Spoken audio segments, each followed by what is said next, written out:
अशोक खरातच्या संदर्भातली बातमी आहे, कारण अशोक खरातची पोलीस कोठडी संपते आहे आणि त्यामुळे त्याला आज कोर्टामध्ये हजर केले जाणार आहे।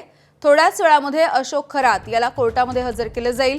पोलीस कस्टडीमध्ये असलेल्या भोंदू अशोक खरातची एसआयटी चौकशी पूर्ण झाली आहे। गेल्या 6 दिवसांपासून तो पोलिसांच्या कोठडीमध्ये होता। अशोक खरातला थोड्याच वेळामध्ये कोर्टात नेलं जाईल। त्याची एसआयटी कडून चौकशी पूर्ण झालेली आहे। एसआयटीच्या प्रमुख तेजस्विनी सातपुते यांच्याकडून खरातची चौकशी झाली आहे। शुभम बोडके आमचे प्रतिनिधी आपल्याला याविषयी माहिती देतील। शुभम, पोलीस कोठडी खरातची आज संपती आहे। थोड्याच वेळामध्ये त्याला कोर्टात हजर केलं जाईल आणि आणखी पोलीस कोठडी मिळावी अशी मागणी पोलीस करू शकतात का?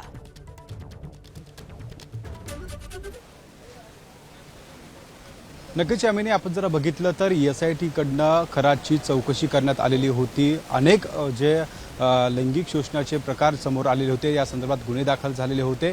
या संदर्भात महत्त्वाचे पुरावे देखील एसआयटीच्या हाती लागलेले होते आणि आज खरं तर या खरातची पोलीस कोठडी संपणार आहे आणि नाशिकच्या जिल्हा कोर्टामध्ये त्याला आता हजर केलं जाणार आहे। थोड्याच वेळात एसआयटीचं पथक त्याला नाशिक कोर्टामध्ये या ठिकाणी घेऊन येणार आहे आणि आज देखील जर बघितलं तर पोलिसांकडनं त्याची पोलीस कस्टडी परत मिळावी यासाठीच त्या ठिकाणी कोर्टासमोर मागणी केली जाणार आहे। एकूण जर बघितलं तर अनेक दिवसांपासून या खरात प्रकरणामध्ये जर बघितलं तर एसआयटीच्या हाती अनेक महत्त्वाचे पुरावे लागलेले होते। त्याचं नाशिकमधलं जे ओकस कार्यालय आहे त्या ठिकाणी देखील काल एसआयटीचं पथक गेलेलं होतं। अनेक महत्त्वाचे त्या ठिकाणचे पुरावे जे आहे ते एसआयटीच्या हाती लागलेले होते, त्याची चौकशी त्या ठिकाणी करण्यात आलेली होती। स्वतः एसआयटी प्रमुख असलेल्या तेजस्विनी सातपुते यांनी देखील काल तब्बल 10 तास ही अशोक खरातची त्या ठिकाणी चौकशी केलेली होती आणि या चौकशीच्या दरम्यान त्यांनी या लैंगिक शोषणाच्या वेळी कोणकोणते कारनामे वापरलेले होते याची देखील त्या ठिकाणी जाब त्याची नोंदवून घेतलेले होते। एकूण जर बघितलं तर या प्रकरणामध्ये सिन्नरमधल्या जे मिरगावचं जे मंदिर आहे त्या मंदिरातले पुजारी कर्मचारी यांची देखील चौकशी झालेली होती। त्याने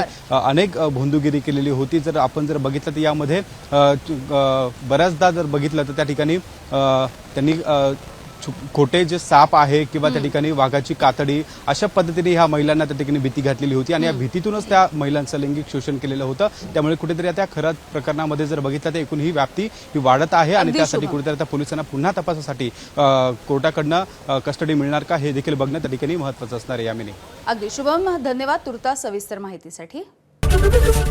एबीपी माझा, उघडा डोळे बघा नीट।